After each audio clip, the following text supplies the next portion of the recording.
Student, आज हम लोग जो अपना चैप्टर मानव जनन तंत्र पढ़ रहे थे उसका थर्ड पार्ट पढ़ेंगे। अभी तक हमने पुरुष जनन तंत्र को और मादा जनन तंत्र को डिटेल में पढ़ा था। अब हम उससे आगे का जो है युग्मक जनन वो पढ़ेंगे। आइए अब हम जानते हैं युग्मक जनन क्या होता है। युग्मक जनन प्राथमिक लैंगिक अंग पुरुषों में वृषण और स्त्रियों में अंडाशय युग्मक जनन विधि द्वारा क्रमशः नर युग्मक यानी शुक्राणु और मादा युग्मक यानी अंडाणु उत्पन्न करते हैं। हमें पता है कि मेल जो होते हैं वो शुक्राणु उत्पन्न करते हैं और मादा जो होती हैं वो अंडाणु उत्पन्न करते हैं। फिर दोनों का निषेचन होता है। इसको युग्मक जनन को बोलते हैं गैमेटोजेनेसिस। वृषण में अपरिपक्व नर जर्म कोशिकाएं यानी शुक्राणु जनन स्पर्मेटोगोनिया जिसको बोलते हैं बहुवचन, और एक वचन है स्पर्मेटोगोनियम। क्या होता है कि वृषण में यानी जो टेस्टिस होती है उसमें अपरिपक्व यानी बिना इमैच्योर सेल्स जो होती हैं, स्पर्मेटोगोनिया ये प्लूरल है और स्पर्मेटोगोनियम ये एक वचन है, सिंगुलर है। तो स्पर्मेटोगोनियम क्या करते हैं, ये स्पर्मेटोजेनेसिस होती है शुक्र जनन प्रक्रिया जिसके द्वारा शुक्राणु उत्पन्न करते हैं, जो कब से बनना शुरू होते हैं, किशोरावस्था से बनना शुरू होते हैं। ऐसा नहीं है कि बहुत छोटा बच्चा रहेगा तो उसके अंदर शुक्राणु प्रेजेंट नहीं रहेंगे, नहीं, ऐसा नहीं होता।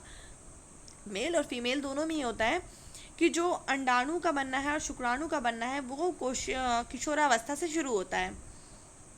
लेकिन जो क्या होता है कि जो मीन्स ओवम होते हैं वो पहले से प्रेजेंट होते हैं, लेकिन उनका जो मैचुरेशन है, जो वो मैच्योर होकर जो एक एक हर महीने में एक एक निकलते रहते हैं, वो किशोरावस्था से शुरू होता है।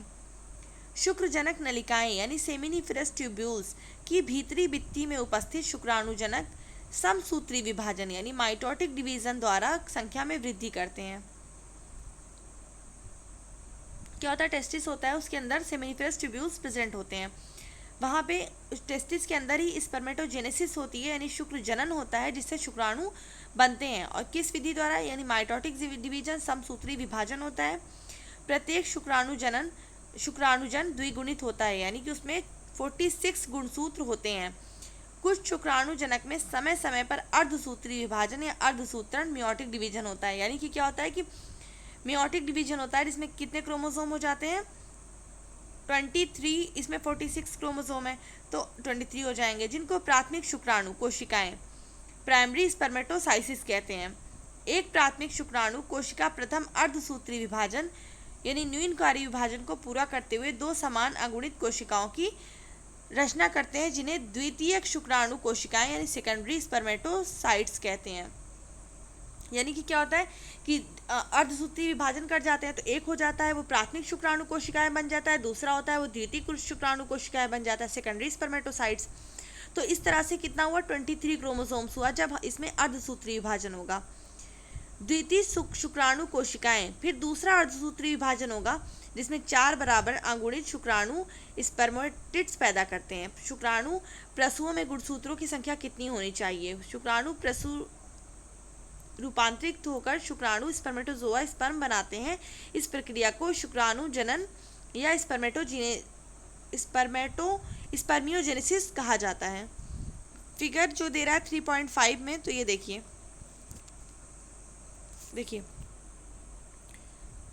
ये शुक्राणु जनन है। यहाँ पे सर्टोली सेल है, सर्टोली सेल जो होती है वो नरिशमेंट प्रोवाइड करती है। उसके बाद ये शुक्र कोशिका है, प्राथमिक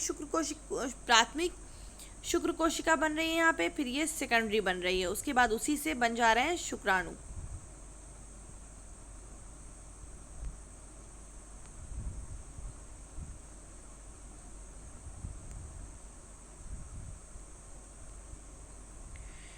शुक्राणु जनन के पश्चात शुक्राणु शीर्ष सर्टोली कोशिकाओं में अंतः स्थापित इम्बिडेड हो जाता है, यानी कि वो इस इम्बिडेड मतलब इस जाके जो शुक्राणु बनते हैं वो सबसे पहले क्या करते हैं, सर्टोली सेल में चले जाते हैं।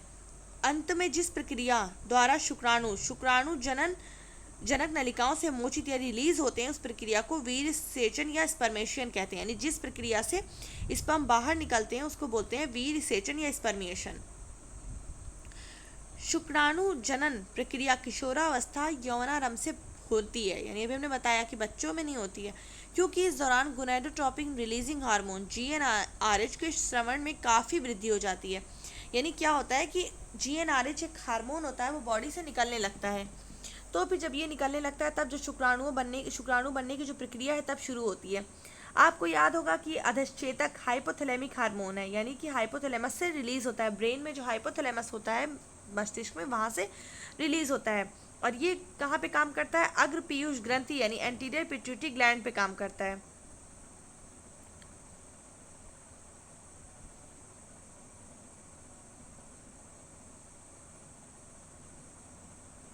क्या होता है कि ऐसे यहाँ पे हाइपोथैलेमस इधर प्रेजेंट है, ये हाइपोथैलेमस से निकल रहा है। फिर यहाँ पे नीचे पिट्यूटरी ग्लैंड प्रेजेंट है, एंटीरियर पिट्यूटरी। फिर यहाँ से ये GnRH इस पे काम करता है, ये GnRH इस पे काम करता है। फिर यहाँ से भी दो हार्मोन निकलते हैं, एक होता है FSH, एक होता है LH।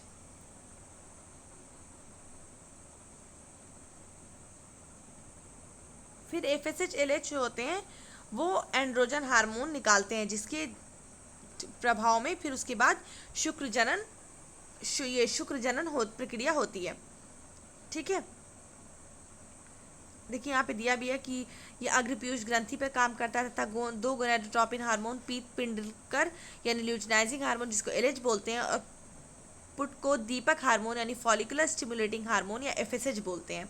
फिर ये एंड्रोजन्स निकालती है। हम जानते हैं कि एंड्रोजन जो है पुंजन, ये हार्मोन्स मेल के लिए जो सेकेंडरी सेक्सुअल कैरेक्टर होते हैं, मेल के अंदर जो सेक्सुअल कैरेक्टर होते हैं उसके लिए बहुत ज़रूरी होता है एंड्रोजन। फिर क्या करता है FSH जो होता है फॉलिकल स्टिमुलेटिंग हार्मोन, ये सर्टोली सेल पे काम करता है। उसके बाद शुक्राणु जनन प्रक्रिया होती है। आइए अब हम शुक्राणु की संरचना की जांच करें। ये एक सूक्ष्मदर्शी संरचना है। इसमें एक शीर्ष होता है, हेड ग्रीवा यानी नेक, और एक मध्यखंड यानी मिडिल पीस, और एक पूंछ टेल बनी होती है। देखिए यहाँ पे दिया हुआ है हेड, नेक, बॉडी और टेल। एक प्लाज्मा झिल्ली शुक्राणु की पूरी काया बॉडी को आवृत किए रहती है, यानी एक झिल्ली होती है प्लाज्मा झिल्ली जो उसको पूरी तरह से ढके रहती है। शुक्राणु के शीर्ष में एक दीर्घीकृत यानी इलांगेटेड अंगुणित केंद्रक हेप्लॉइड न्यूक्लियस होता है, यानी इसमें एक न्यूक्लियस प्रेजेंट होता है, तथा इसका अग्रभाग एक टोपी नुमा संरचना से आवृत होता है, जिसे अग्रपिंडक एक्रोसोम कहते हैं। ये चीज जो अंडाणु, ये अग्रपिंडक उन प्रकिण्वों एंजाइम से भरा होता है जो अंडाणु के निषेचन में मदद करते हैं। शुक्राणु के मध्य खंड में असंख्य सूत्र कणिकाएं यानी माइटोकॉन्ड्रिया होती हैं, जो पूंछ को गति प्रदान करने के लिए ऊर्जा उत्पन्न करती है। ये मध्य खंड में क्या होते हैं? माइटोकॉन्ड्रिया प्रेजेंट होते हैं। गुणसूत्र पदार्थ यहाँ प्रेजेंट होते हैं, और ये माइटोकॉन्ड्रिया क्या करते हैं? पूंछ को गति देते हैं, क्योंकि ज़्यादा शुक्राणु में गति होनी चाहिए। अगर शुक्राणु में गति नहीं है तो ये एक तरह से क्या करते हैं?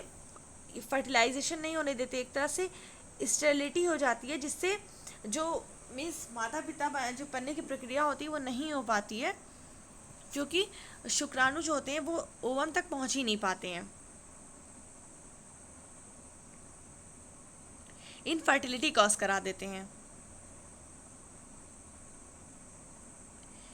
जिसके कारण शुक्राणु को निषेचन करने के लिए आवश्यक गतिशीलता प्रदान करना सुगम बनाता है। मैथुन क्रिया के दौरान पुरुष 20 से 30 करोड़ शुक्राणु स्खलित करता है, यानी कि एक बार में 20 से 30 करोड़ निकलते हैं, लेकिन एक शुक्राणु जाके ओवम से मिलता है। सामान्य उर्वरता से लगभग 60% शुक्राणु निश्चित रूप से सामान्य आकार और आकृति के होने चाहिए।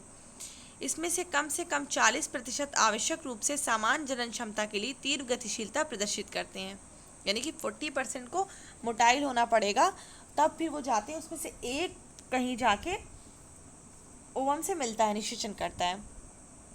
शुक्रजनक नलिकाओं से मोचित रिलीज्ड शुक्राणु सहायक नलिकाओं द्वारा वाहित यानी ट्रांसपोर्टेड होते हैं। शुक्राणुओं की परिपक्वता और गतिशीलता के लिए अधिवृषण, शुक्रवाहक, शुक्राशय और पुरस्थ ग्रंथियों का श्रवण भी आवश्यक है, यानी इन सबका भी काम होना साथ में ज़रूरी है। शुक्राणुओं के साथ साथ शुक्राणु प्लाज्मा मिलकर वीर्य सीमेन बनाते हैं। देखिए सीमेन और स्पर्म में फ़र्क है। सीमेन पूरे कंप्लीट जो पदार्थ निकलता है उसको कहेंगे, लेकिन उसके अंदर शुक्राणु जो प्रेजेंट होता है उसको हम लोग स्पर्म कहते हैं। पुरुष की सहायक नलिकाओं और ग्रंथियों के कार्य को वृषण हार्मोन एंड्रोजन जो होता है वो बनाए रखता है। और यही चीज़ मादा के साथ होती है। जैसे फीमेल में शुक्राणु का बनना होता है, उसी तरह अंडाणुओं का बनना होता है फीमेल में। तो एक परिपक्व, उसको बोलते हैं अंडजनन यानी oogenesis। एक परिपक्व मादा युग्मक के निर्माण की प्रक्रिया को अंडजनन oogenesis कहते हैं, जो कि पुरुष के शुक्राणु जनन से स्पष्ट रूप से भिन्न है, यानी थोड़ी सी उससे अलग है। अंडजनन की शुरुआत भ्रूणीय परिवर्धन चरण के दौरान होती है, यानी कि मेल में तो बाद में बनना शुरू होता है, लेकिन फीमेल में पहले से ही कुछ ना कुछ चीज़ें प्रेजेंट होती है। जब कई मिलियन मात्र युग्मक कोशिकाएं यानी अंडजनिया ईगोनिया प्रत्येक भ्रूणीय अंडाशय के अंदर विनिर्मित होती है, यानी कि ये पहले से प्रेजेंट होते हैं उगोनिया, लेकिन जन्म के बाद अंडजननी का निर्माण और उसकी वृद्धि नहीं होती है। बाद में जब किशोरावस्था आती तभी भी इसमें भी स्टार्ट होता है, लेकिन इसमें पहले से अंडजनन प्रेजेंट होते हैं। इन कोशिकाओं में विभाजन शुरू हो जाता है और अर्धसूत्री विभाजन के पूर्वावस्था यानी प्रोफेज 1 में कोश प्रविष्ट होती है और इस अवस्था में स्थायी तौर पर अवरुद्ध होती है। इन्हें प्राथमिक अंडक या प्राइमरी oocytes कहते हैं। इसके बाद प्रत्येक प्राथमिक अंडक कणिका में कोशिकाओं यानी ग्रेनुलोसा सेल्स होती है, उसकी परत से ढका होता है। इन्हें प्राथमिक पुटिक या प्राइमरी फॉलिकल कहा जाता है। फिर जब ऐसे ही फॉलिकल जो ब्रेन है वहाँ पे हाइपोथैलेमस है, हाइपोथैलेमस से क्या निकलता है, GnRH यानी गोनाडोट्रोपिन रिलीजिंग हार्मोन। फिर गोनाडोट्रोपिन रिलीजिंग हार्मोन कहाँ काम करता है, पिट्यूटरी पे। पिट्यूटरी से निकलता है FSH और LH। FSH यानी कि follicle stimulating hormone, follicle stimulating hormone यानी फॉलिकुलर को स्टिमुलेट करने वाला। तो ये फॉलिकल जो बॉडी में प्रेजेंट होते हैं फीमेल में, उनको बढ़ाता है। फिर जब LH बढ़ता है तो LH के प्रभाव में जो होता है ये जो होते हैं अंडजनन वो रिलीज होते हैं।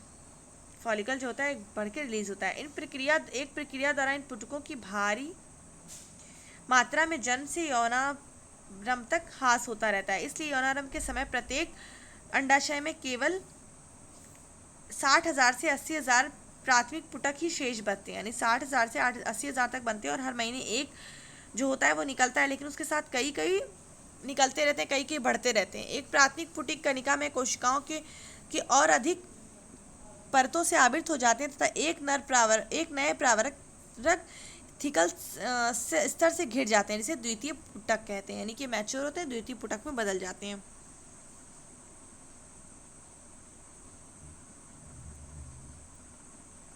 ये द्वितीय पुटक जल्दी ही तृतीय पुटक में परिवर्तित हो जाता है, जिसकी तरल से भरी गुहा को गह्वर यानी एंट्रम कहते हैं, यानी कि एक तरल पदार्थ इसमें भर जाता है जिसको बोलते हैं एंट्रम। इसका एक विशेष लक्षण है प्रावरक स्तर यानी थीका लेयर कि थीका लेयर से घिर जाएगा, फिर उसमें दो प्रेजेंट होंगे, थीका इंटरना और थीका एक्सटर्ना। फिर जब तृतीय पुटक में ये चेंज होता है, तृतीय पुटक में तो इसके भीतर प्राथमिक अंडक के आकार में वृद्धि होती रहती है, यानी जो अंडक होता है उसके आकार में वृद्धि होती है। तो पहले इसका अर्धसूत्री विभाजन पूरा होगा, ये एक असमान विभाजन है जिसके फलस्वरूप बृहद अगुणित द्वितीय अंडक तथा एक लघु प्रथम ध्रुवीय पिंड की रचना होती है।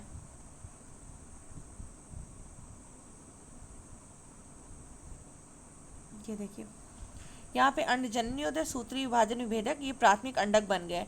अब पहला अंडक फिर अर्धसूत्री विभाजन के में गया, द्वितीय अंडक बना। फिर द्वितीय अंडक से देखिए दो चीज़ें फिर डिवाइड हो रही है, प्रथम ध्रुवीय पिंड और ये दूसरा बन गया। फिर उसके बाद दूसरा डिवीजन हो रहा है, इसमें द्वितीय ध्रुवीय पिंड और अंडाणु एक कंप्लीट बन गया।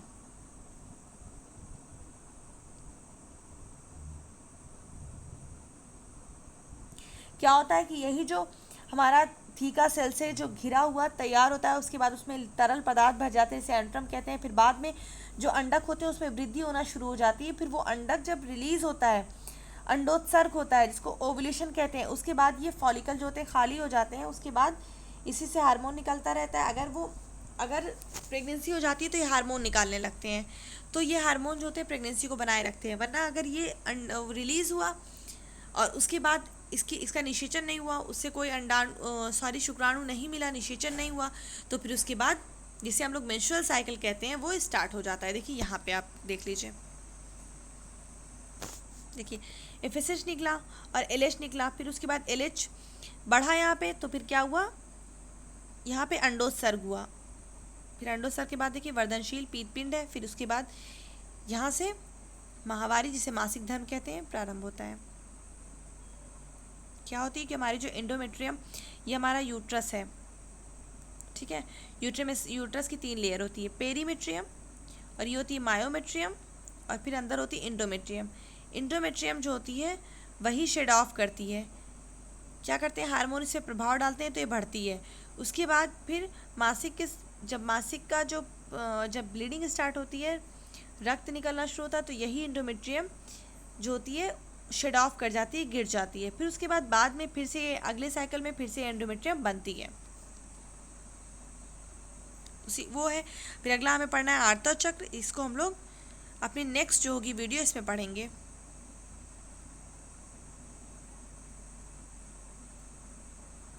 ठीक है, मिलते हैं अपनी नेक्स्ट वीडियो में, तब तक के लिए थैंक यू।